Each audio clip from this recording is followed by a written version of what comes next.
તમામ વિદ્યાર્થી મિત્રોનું હબીબ પટેલ મારી ચેનલમાં સ્વાગત કરું છું। વિદ્યાર્થી મિત્રો, આજે ધોરણ 11 વિષય અર્થશાસ્ત્ર પ્રકરણ નંબર 5 અને ટોપિક નંબર 3।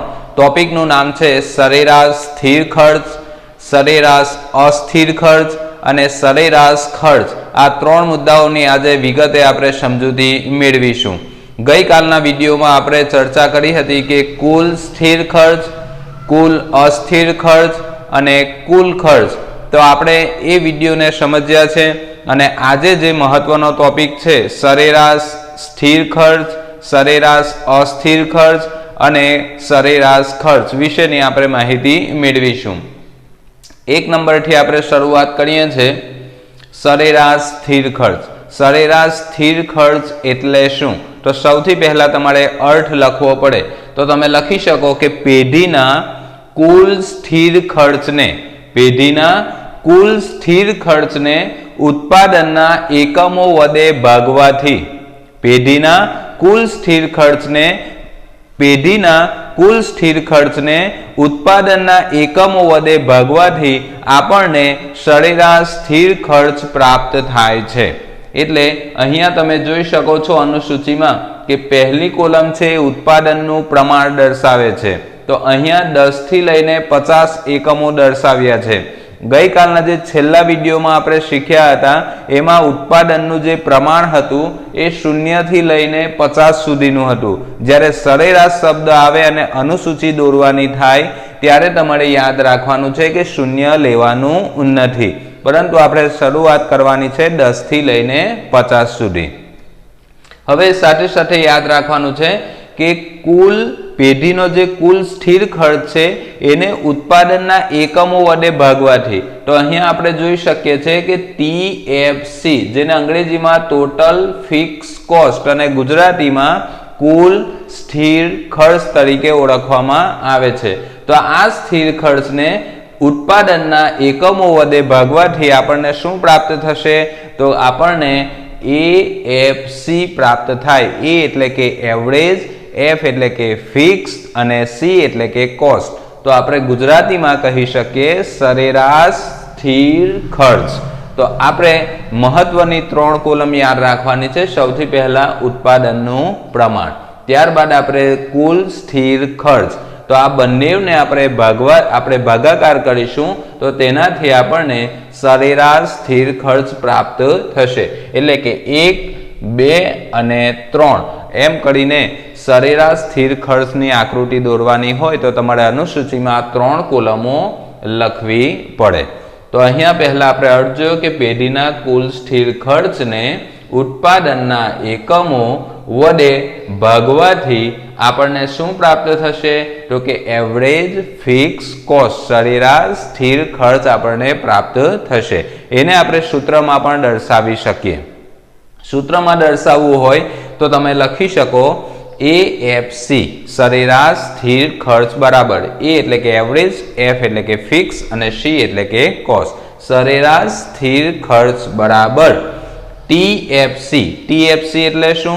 तो के टोटल फिक्स कॉस्ट, गुजरातीमां कुल स्थिर खर्च भाग्या TP। TP एटले के टोटल प्रोडक्शन, उत्पादनना एकमो। तो पहला तमने आ नामों याद राखवा, याद रहवा खूब जरूरी है। तो आ रीते सूत्र तमारे दर्शावानुं छे AFC = TFC छेदमां TP। हवे AFC = अहींया आपणे उदाहरण लीधुं छे के मानी लो के कोई एक पेढी छे, वस्तुनुं उत्पादन करे छे। तो ए वस्तुनुं अहींया वस्तुमां आपणे पेननुं उत्पादन करे छे। तो 1000 पेननुं उत्पादन करवा माटे, 1000 पेनना जे एकमो छे एनुं उत्पादन करवा माटे पेढीने कुल खर्च केटलो थशे? 50,000 रुपया। तो अहींया 1000 पेननुं उत्पादन करवा माटे पेढीने 50,000 रुपयानो खर्च थाय छे। तो आ बंनेवनो आपणे शुं करवो पड़े? भागाकार करवो पड़े। तो आपणने जे आंकड़ो मळे छे तो ए आंकड़ाने आपणे कही शकीए के सरेराश स्थिर खर्च छे। तो 1000 भाग्या આપણે 50,000 ભાગ્યા 1000। તો આ રીતે તમે જ્યારે ભાગાકાર કરો છો ત્યારે 50 નો આંકડો તમને મળે છે। તો AFC એવરેજ ફિક્સ કોસ્ટ સરેરાશ સ્થિર ખર્ચ બરાબર કેટલા ગણી શકાય 50। હવે એને આપણે આકૃતિમાં વ્યાખ્યાયિત કરીએ, આકૃતિમાં દર્શાવીએ। તો સૌથી પહેલા જુઓ, હવે અનુસૂચિનો ઉપયોગ કરવાનો છે। અનુસૂચિમાં કેટલી કોલમ લેવાની છે? તો આપણને ખ્યાલ છે કે કોઈ પણ આકૃતિ આવશે તો ઉત્પાદનનું જે પ્રમાણ છે એ કોલમ તમારે ફરજિયાત લેવાની હોય છે। હવે સરેરાશ સ્થિર ખર્ચ પૂછાયું છે તો બીજી કોલમનો ઉપયોગ કરવાનો છે, કુલ સ્થિર ખર્ચ, અને છેલ્લે આવશે AFC સરેરાશ સ્થિર ખર્ચ। તો આ 3 કોલમોનો આપણે ઉપયોગ કરીશું, 1, 2 અને 3, ખાસ યાદ રાખવું। હવે ઉત્પાદનનું પ્રમાણ છે OX ધરી પર દર્શાવ્યું છે અને OY ધરી પર આપણે શું દર્શાવ્યું છે? તો તમે લખી શકો કે સરેરાશ સ્થિર ખર્ચ। હવે ઉત્પાદનના એકમો 10 થી લઈને 50, તો આપણે અહીંયા ભાગ પાડી દીધેલા છે અને જે સરેરાશ સ્થિર ખર્ચ છે એને 2, 4, 6, 8 અને 10 એમ કરીને અલગ અલગ ભાગોમાં વહેંચી દીધા છે। હવે 10 ઉત્પાદનના એકમોનું પ્રમાણ હોય તો તે વખતે ઉત્પાદનનું પ્રમાણ 10 હોય તો એ વખતે સરેરાશ સ્થિર ખર્ચ કેટલો છે? તો તમે જોઈ શકો છો કે 10 છે। તો અહીંયા 10 ઉત્પાદનના એકમોનું પ્રમાણ અને 10 સરેરાશ સ્થિર ખર્ચ, તો આ બંને અહીંયા જ્યાં ભેગા થાય છે ત્યાં આપણે એક બિંદુ અસ્તિત્વમાં આવે છે, એ બિંદુને નામ આપી દઈએ આપણે A। એ જ રીતે 20 ઉત્પાદનનું પ્રમાણ છે ત્યારે સરેરાશ સ્થિર ખર્ચ 5 છે, એટલે કે આ 20 એકમ અને અહીંયા 4 અને 6 ની વચ્ચે 5 આવે છે, એટલે કે એમની સામે બિલકુલ આપણે એક બિંદુ દોર્યું છે, એને નામ આપી દેવાનું છે તમારે B। ત્યારબાદ 30 ઉત્પાદનના એકમો અને સરેરાશ સ્થિર ખર્ચ 3.3, તો અહીંયા 2 અને 4 ની વચ્ચે આપણે 3 આવે અને એનાથી ઉપર થોડું બિંદુ દર્શાવ્યું છે જેને નામ આપ્યું છે C। એ જ રીતે 40 ઉત્પાદનના એકમો સરેરાશ સ્થિર ખર્ચ 2.5, તો અહીંયા 40 ઉત્પાદનના એકમો 2 અને એની ઉપર આપણે લખીએ છીએ 2.5, અહીંયા બિંદુનું નામ આપી દઉં છું D। અને એ જ રીતે 50 અને સરેરાશ સ્થિર ખર્ચ 2 છે, તો અહીંયા આ બિંદુ અસ્તિત્વમાં આવશે જેને નામ આપીએ છીએ E। અને આપણે એક રેખા આ બધા બિંદુઓને ભેગા કરીએ ત્યારે એક રેખા અસ્તિત્વમાં આવે, જે રેખાને આપણે સરેરાશ સ્થિર ખર્ચની રેખા કહી શકીએ, એવરેજ ફિક્સ કોસ્ટ તરીકે પણ ઓળખવામાં આવે છે। એટલે કે અહીંયા તમે જોઈ શકો છો કે ઋણ ધાર ધરાવે છે। જેમ જેમ ઉત્પાદનના એકમોનું પ્રમાણ વધતું જાય છે તેમ તેમ સરેરાશ સ્થિર ખર્ચ પણ કેવું થાય છે? ઘટતું જોવા મળે છે। જુઓ, પહેલા 10 આંકડો હતો, પછી 5 થયો, 3.3, 2.5 અને પછી 2, એટલે કે આંકડામાં અહીં આપણે જોઈ શકીએ છીએ કે સતત ઘટાડો આવ્યો છે।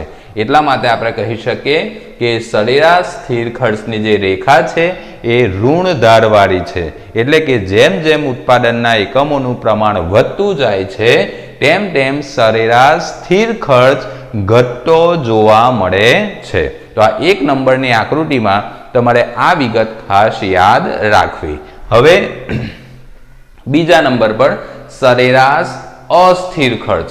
સૌથી પહેલા આપણે જોયું સરેરાશ સ્થિર ખર્ચ, હવે આવશે સરેરાશ અસ્થિર ખર્ચ, જેને અંગ્રેજીમાં એવરેજ વેરિયેબલ કોસ્ટ તરીકે ઓળખવામાં આવે છે, એટલે કે AVC, એવરેજ વેરિયેબલ કોસ્ટ। આ ખાસ યાદ રાખો। હવે પહેલા આપણે અર્થ જોવાના છે। પેઢીના કુલ અસ્થિર ખર્ચને, પેઢીના કુલ અસ્થિર ખર્ચને ઉત્પાદનના એકમો વડે ભાગતા, ઉત્પાદનના એકમો વડે ભાગવાથી સરેરાશ અસ્થિર ખર્ચ મળે છે। જો ફક્ત તમારે શબ્દ બદલવાનો છે। જ્યારે વાત હતી સરેરાશ સ્થિર ખર્ચની ત્યારે આપણે સરેરાશ શબ્દને કાઢીને શું યાદ રાખ્યું હતું કે પેઢીના કુલ સ્થિર ખર્ચને કોની વડે ભાગવાથી? ઉત્પાદનના એકમો વડે ભાગવાથી આપણને શું પ્રાપ્ત થશે? તો કે સરેરાશ સ્થિર ખર્ચ। હવે આવ્યું સરેરાશ અસ્થિર ખર્ચ, तो तमारे याद राखवानुं छे पहला शब्दने अहींया सरेराश शब्दने याद नहीं राखवानो। शुं याद राखवानुं छे? अस्थिर खर्च। पण केवुं? कुल। तो के पेढीना कुल अस्थिर खर्चने उत्पादनना एकमो वडे भागवाथी आपणे शुं प्राप्त थशे? तो याद राखवानुं छे सरेराश अस्थिर खर्च, एवरेज वेरिएबल कॉस्ट। जे पहला सौथी पहला तमारे अर्थ याद राखवो। आ अर्थने आपणे सूत्रमां पण दर्शावी शकीए। Average variable cost is equal to TVC छेदमां TP। एवरेज वेरिएबल कॉस्ट एटले के सरेराश अस्थिर खर्च बराबर TVC टोटल वेरिएबल कॉस्ट, जेने गुजरातीमां कुल अस्थिर खर्च तरीके ओळखवामां आवे छे। TP एटले के टोटल प्रोडक्शन, गुजरातीमां कुल उत्पादनना एकमो। तो आ रीते सौथी पहला सूत्र याद राखो। हवे अहींया जुओ के पेढीनो जे अस्थिर खर्च छे एने उत्पादननुं प्रमाण समयना टूंका गाळामां वधारवुं छे। तो उत्पादननुं प्रमाण वधारवा माटे 10 एकमोनुं उत्पादननुं प्रमाण वधारवा माटे पेढी अहींया जे अस्थिर खर्च करे छे 80 રૂપિયા करे छे। 10 एकमो उत्पन्न करवा माटे 80 રૂપિયા खर्च करे छे। तो अहींया आपणे कही शकीए के 10 अथवा 80 एटले के जवाब आवशे आपणो 8। एटले के नवुं उत्पादन करवा माटे सरेराश अस्थिर खर्च छे ए 8 રૂપિયા जेटलो जोवा मळतो होय छे। अने साथे साथे बीजी एक बाबत तमारे याद राखवानी छे विद्यार्थी मित्रों के शरूआत ज्यारे उत्पादननी करवामां आवे त्यारे सरेराश अस्थिर खर्च छे ए घटतो जोवा मळे। सरेराश अस्थिर खर्च केवो जोवा मळे? घटतो जोवा मळे। उत्पादन चालू ज राखवामां आवे, उत्पादन चालू राखवामां आवे तो सरेराश अस्थिर खर्च न्यूनतम सपाटीए आवी जशे। अने त्यारबाद पण जो उत्पादनमां सतत वधारो करवामां आवे तो आपणे कही शकीए के सरेराश अस्थिर खर्च वधता प्रमाणमां जोवा मळशे। शरूआतमां केवो थशे? सरेराश अस्थिर खर्च घटशे। त्यारबाद पण जो उत्पादन चालू राखवामां आवे तो न्यूनतम जोवा मळशे। अने त्यारबाद पण जो उत्पादनमां वधारो करवामां आवे तो आपणे कही शकीए के सरेराश अस्थिर खर्चमां वधारो जोवा मळशे। आ बाबतने आपणे आकृति द्वारा व्यवस्थित रीते समजूती मेळवीए। हवे जो याद राखजो के सरेराश अस्थिर खर्च आव्युं होय तो तमारे कुल अस्थिर खर्चनी अनुसूचीमां जे कोलम छे ए लेवानी छे। पहली कोलम तो फरजियात आपणे उत्पादनना एकमो दरेक आकृतिमां लेवानी छे कोलम। तो आ उत्पादननुं जे प्रमाण छे एकमो छे 10 થી લઈને 50 ए आपणे लईशुं। साथे साथे हवे शुं पूछायुं छे? सरेराश अस्थिर खर्च। तो अहींया आपणे याद राखवानुं छे के अस्थिर खर्च छे एटले के कुल अस्थिर खर्चनी कोलम पण आपणे याद राखवी पड़े। तो अहींया आपेलुं छे जुओ TVC टोटल वेरिएबल कॉस्ट, जेने गुजरातीमां कुल अस्थिर खर्च तरीके पण ओळखवामां आवे छे। गई काले आपणे आ अनुसूचीने याद राखी हती, आंकड़ाने सरळताथी याद राख्या हता। तो ज्यारे कुल अस्थिर खर्चने याद राखवानुं होय तो सौथी पहेला 80 आवशे, पछी 150 आवशे, 210 आवशे, 290 आवशे अने 390। 80, 150, 210, 290 अने 390 एम करीने तमारे पेढीनो जे कुल अस्थिर खर्च छे एना आंकड़ा याद राखवाना। हवे उत्पादनना एकमो अहीं आपणे अर्थ जोयो के पेढीना कुल अस्थिर खर्च ने उत्पादनना एकमो वडे भागवामां आवे। आ जे अस्थिर खर्च छे एने उत्पादनना एकमो वडे भागवामां आवे तो आपणने शुं प्राप्त थाय? तो के सरेराश अस्थिर खर्च एटले के एवरेज वेरिएबल कॉस्ट। पहली कोलम, त्यारबाद आपणे याद राखवानुं छे त्रीजी कोलम TVC अने आ बंनेनो भागाकार करीशुं એટલે આપણને પ્રાપ્ત થશે AVC। અહીંયા કોલમને આપણે નામ આપી દઈએ છે, નંબર આપી દો 1 નંબર 2 3 4 5 અને 6। હવે આપણે કયા ક્રમની લેવાની છે કોલમ તે? તો સૌથી પહેલા 1 નંબર તો લેવાની જ છે કોલમ, સાથે સાથે 3 નંબરની કોલમ અને આ બંનેનો ભાગાકાર કરીશું તો આપણે 5 નંબરની કોલમમાં જે આંકડો આવે છે એનો આપણે ઉપયોગ કરવાનો છે। तो अहींया आकृतिमां आपणे दर्शावीए। उत्पादनना एकमो अहींया 10 થી લઈને 50 સુધી દર્શાવવામાં આવ્યા છે અને અહીંયા સરેરાશ અસ્થિર ખર્ચને ઓવાઈ ધરી પર દર્શાવેલું છે। ઉત્પાદનના એકમો જ્યારે 10 હોય, ઉત્પાદનના એકમોનું પ્રમાણ જ્યારે 10 હોય, અનુસૂચિમાં જુઓ 10 છે અને તે વખતે સરેરાશ અસ્થિર ખર્ચ કેટલું આવે છે તો કે 8 આવે છે।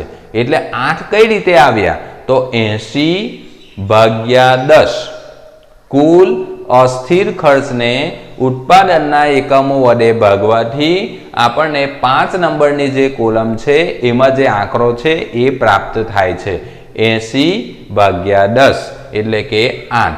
त्यारबाद जुओ 150/20 एटले 7.5। ए ज रीते 210/30, 290/40, 390/50 तो आपने सरेराश अस्थिर खर्चना आंकड़ाओ प्राप्त थशे। एटले तमारे आ 3 कोलम याद राखशो तो बाकीनी कोलम तमारे गणतरीथी बधी आंकड़ा आवी जशे एटले याद राखवानी जरूर पड़े नहीं। जो हवे 10 एकमो छे तो ए वखते अहींया केटला छे 8, तो आ 10 અને 8 એટલે કે એક બિંદુ અસ્તિત્વમાં આવશે। નામ આપું છું A। उत्पादनना एकमो 20, अहींया आवशे 7.5 एटले अहींया 20 અને 7.5 ज्यां बीजू बिंदु अस्तित्वमां आवे नाम आपું છું B। उत्पादनना एकमो 30, उत्पादनना एकमो 30 અને સરેરાશ अस्थिर खर्च छे 7। 30 અને 7, 6 અને 8 વચ્ચે આવશે 7 એટલે આ ત્રીજું બિંદુ અસ્તિત્વમાં આવ્યું, નામ આપવાનું છે C। એ જ રીતે ઉત્પાદનના એકમો 40 અને સરેરાશ અસ્થિર ખર્ચ 7.25 ત્યાં આપણે એક બિંદુ અસ્તિત્વમાં આવશે, નામ આપીએ D। અને છેલ્લે ઉત્પાદનના એકમો 50 હોય ત્યારે સરેરાશ અસ્થિર ખર્ચ છે એ કેટલું જોવા મળશે તો આપણે લખી શકીએ કે 7.8 એટલે કે કયું બિંદુ અસ્તિત્વમાં આવે E બિંદુ અસ્તિત્વમાં આવશે। અને આ બધા જ બિંદુઓને આપણે ભેગા કરીએ તો આપણને એક રેખા પ્રાપ્ત થાય જેને આપણે નામ આપવાનું છે એવરેજ વેરિયેબલ કોસ્ટ, સરેરાશ અસ્થિર ખર્ચ, જે અહીંયા આપણે દર્શાવેલી છે। એટલે અહીંયા તમે જોઈ શકો છો કે શરૂઆતમાં ધીરે ધીરે ઉત્પાદનનું જે પ્રમાણ વધે છે તેમ સરેરાશ અસ્થિર ખર્ચ ઘટતો જાય છે। જુઓ પહેલા વધેલો હતો ત્યારબાદ ઘટે છે અને एक सपाटीए न्यूनतम आवे छे, ओछामां ओछो न्यूनतम आवे छे અને ત્યારબાદ પણ જો ઉત્પાદન વધારવામાં આવે તો આ સરેરાશ સ્થિર ખર્ચની રેખા નીચેથી ઉપર તરફ જઈ રહી છે। એનો મતલબ એમ છે કે સરેરાશ અસ્થિર ખર્ચમાં વધારો થઈ રહ્યો છે। તો આ રીતે સરેરાશ અસ્થિર ખર્ચની રેખા તમે યાદ રાખી શકો। હવે મહત્વનું છેલ્લી આકૃતિ આપણે सरेराश खर्च। सरेराश खर्चनो सौथी पहला आपणे अर्थ लखवो पड़े तो कि कुल खर्चने उत्पादनना एकमो वडे भागवाथी जे कुल खर्च छे एने उत्पादनना एकमो वडे भागवामां आवे त्यारे आपणे शुं प्राप्त थाय छे तो कि सरेराश खर्च प्राप्त थाय छे। गई कालना विडियोमां आपणे शुं जोयुं हतुं कि कुल स्थिर खर्च वत्ता कुल अस्थिर खर्च आ बंनेवनो जे सरवाळो छे एने आपणे कुल खर्च तरीके ओळखता हता। कुल स्थिर खर्च अने कुल अस्थिर खर्च आ बंनेवनो सरवाळो एटले के कुल खर्च। तो जे कुल खर्च छे एने उत्पादनना एकमो वडे भागाकार करवामां आवे, भागवामां आवे तो आपणे शुं प्राप्त थाय सरेराश खर्च प्राप्त थाय छे। बीजी रीते लखवुं होय तो लखी शको कि कुल स्थिर खर्च अने कुल अस्थिर खर्चनो सरवाळो ए पण आपणे शुं छे कुल खर्च छे। એટલે કે આ બંનેનો આપણે સરવાળો કરીએ તો આપણને કુલ ખર્ચ પ્રાપ્ત થાય અને કુલ ખર્ચને ઉત્પાદનના એકમો વડે ભાગવામાં આવે તો આપણને સરેરાશ ખર્ચ પ્રાપ્ત થાય। સરેરાશ ખર્ચને અંગ્રેજીમાં એવરેજ કોસ્ટ તરીકે ઓળખવામાં આવે છે AC અને એનું સૂત્ર યાદ રાખવાનું છે સરેરાશ ખર્ચ બરાબર કુલ ખર્ચ છેદમાં કુલ ઉત્પાદનના એકમો। अथवा तो बीजी रीते पण याद राखी शको कि सरेराश खर्च बराबर TFC total fix cost plus TVC total variable cost, એટલે કે કુલ સ્થિર ખર્ચ વત્તા કુલ અસ્થિર ખર્ચ છેદમાં TP ટોટલ પ્રોડક્શન, એટલે કે ઉત્પાદનના કુલ એકમો. તો આ રીતે બેમાંથી તમને જે સૂત્ર સરળ રહે એ રીતે તમારે પરીક્ષામાં દર્શાવવાનું હોય છે. એની ઉપર આપણે લખી શકીએ સરેરાશ ખર્ચ બરાબર AC એટલે કે average cost is equal to TC total cost એટલે કે કુલ ખર્ચ છેદમાં TP ટોટલ પ્રોડક્શન એટલે કે ઉત્પાદનના કુલ એકમો. તો આ રીતે તમારે વિગતો યાદ રાખવાની છે. સાથે સાથે બીજું શું યાદ રાખવાનું છે કે શરૂઆતમાં આપણે જેમ ઉત્પાદનમાં વધારો થાય છે, ઉત્પાદનમાં વધારો કરવામાં આવે છે તો જે કુલ ખર્ચ છે એમાં પણ શું જોવા મળશે? વધારો જોવા મળશે. ઉત્પાદનના એકમોનું પ્રમાણ વધારવામાં આવે તો કુલ ખર્ચ પણ વધશે. શરૂઆતમાં સરેરાશ ખર્ચ કેવું જોવા મળશે? તો કે ઘટતું જોવા મળશે. કુલ ખર્ચ વધશે પરંતુ કુલ ખર્ચને આપણે ઉત્પાદનના એકમો વડે ભાગીએ છે એટલા માટે સરેરાશ ખર્ચ કેવું થઈ જશે? ઓછું થઈ જશે. એમ યાદ રાખવાનું છે. શરૂઆતમાં સરેરાશ ખર્ચ ઘટશે પછી સ્થિર થાય. જેમ આપણે બીજી આકૃતિમાં જોયું હતું કે ન્યૂનતમ થાય એટલે કે સ્થિર થાય અને ત્યારબાદ જે સરેરાશ ખર્ચ છે એમાં વધારો જોવા મળશે. અને સરેરાશ ખર્ચની જે રેખા બને છે, જે આકૃતિમાં એની જે રેખા જોઈએ, આકૃતિમાં આપણે જે રેખા જોઈએ છે એ સરેરાશ ખર્ચની રેખા U આકારની બને છે, જે હમણાં આપણે જોઈશું. હવે ત્રીજી આકૃતિ યાદ રાખવા માટે સૌથી પહેલી જે કોલમ છે એ તો આપણે ધ્યાનમાં લેવાની જ છે, ઉત્પાદનનું પ્રમાણ. ત્યારબાદ હવે શું કરીશું? તો આપણે જોયું કે કુલ સ્થિર ખર્ચ વત્તા કુલ અસ્થિર ખર્ચનો સરવાળો એટલે કે કુલ ખર્ચ. તો આપણે એ કોલમ યાદ રાખવાની છે અને એ બંનેનો સરવાળો કરીશું તો કુલ ખર્ચ પ્રાપ્ત થશે. તો એને આપણે ભાગવાથી, ઉત્પાદનના એકમો વડે ભાગવાથી આપણને સરેરાશ ખર્ચ પ્રાપ્ત થશે. એટલે કે કુલ સ્થિર ખર્ચ, કુલ અસ્થિર ખર્ચ, આ બંને કોલમ જે છે એનો સરવાળો કરવાનો. સરવાળો કરીએ તો આપણને શું પ્રાપ્ત થાય? તો કે આપણને કુલ ખર્ચ પ્રાપ્ત થાય. અને એ કુલ ખર્ચને આપણે કોની સાથે ભાગવાના? તો આપણે લખી શકીએ કે ઉત્પાદનના એકમો વડે ભાગીશું તો આપણને શું પ્રાપ્ત થશે? તો કે આપણને સરેરાશ ખર્ચ પ્રાપ્ત થશે, એવરેજ કોસ્ટ પ્રાપ્ત થશે. જો અહીંયા ધ્યાન આપજો, કુલ સ્થિર ખર્ચ, કુલ અસ્થિર ખર્ચ, આ બંનેનો સરવાળો કરીશું તો કુલ ખર્ચ પ્રાપ્ત થશે 100 વત્તા 80 એટલે કે 180. આ 180 આપણું કુલ ખર્ચ થયું. હવે 180 ને ઉત્પાદનના એકમો કેટલા છે? 10. એની સાથે ભાગાકાર કરવાનો. 180 ભાગ્યા 10 એટલે આપણને આંકડો મળશે 18. અહીંયા કેટલા આવશે? 18. એ જ રીતે 100 વત્તા 150 એટલે કે કુલ ખર્ચ 250 થશે. કુલ ખર્ચને કોની સાથે ભાગવાના? ઉત્પાદનના એકમો સાથે. તો 250 ભાગ્યા 20 કરીશું તો આપણને આંકડો પ્રાપ્ત થશે 12.5. એ જ રીતે ઉત્પાદનના એકમો 30 હોય ત્યારે સ્થિર ખર્ચ 100 છે, અસ્થિર ખર્ચ 210. તો 100 વત્તા 210 તો આપણે લખી શકીએ કે 310. 310 ભાગ્યા 30 તો અહીંયા આંકડો આવશે 10.33. પરીક્ષામાં તમારી પાસે કેલ્સી હોય છે એટલે તમે આ રીતે ગણતરી કરી શકો છો. ત્યારબાદ 100 વત્તા 290, કુલ સ્થિર ખર્ચ 100, કુલ અસ્થિર ખર્ચ 290, બંનેનો સરવાળો કરીએ તો આપણને મળશે કુલ ખર્ચ. એટલે અહીંયા કેટલા આવશે? 290 વત્તા 100 એટલે કે 390 ભાગ્યા 40 તો 9.75 નો આંકડો પ્રાપ્ત થશે. અને એ જ રીતે 100 વત્તા 390 એટલે કે 490 ભાગ્યા 50 એટલે કે 9.8. તો આ રીતે સરેરાશ ખર્ચ પ્રાપ્ત થાય છે. હવે આપણે પહેલી કોલમ અને જે છેલ્લી કોલમ છે એને આપણે આકૃતિમાં દર્શાવવાની છે. જુઓ, 10 ઉત્પાદનના એકમો હોય ત્યારે સરેરાશ ખર્ચ છે 18 હોય છે. તો અહીંયા જુઓ, 10 ઉત્પાદનના એકમો, 15 અને 20 ની વચ્ચે આપણે અહીંયા 18 દર્શાવેલા છે. એટલે કે અહીંયા બિંદુ દર્શાવેલું છે, નામ આપી દઉં છું A.